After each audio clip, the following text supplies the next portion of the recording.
Welcome to our tutorial on how to prevent Facebook from accessing your files on your device.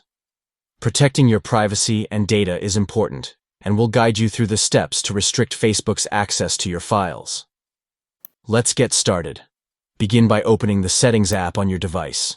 Scroll down and tap on Apps or Application Manager, depending on your device's settings.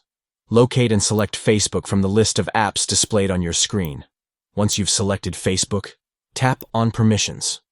Within the Permissions menu, you'll find the option for Files and Media or Storage.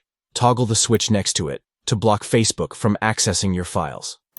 After disabling access to files, make sure to select Don't Allow to prevent Facebook from interacting with your files and media content. By following these steps, you can ensure that Facebook does not have permission to access your personal files, enhancing your privacy and security while using the platform. Thank you for watching. We hope this guide has been helpful in preventing Facebook from accessing your files on your device. Stay tuned for more tutorials and tips on safeguarding your data and privacy online.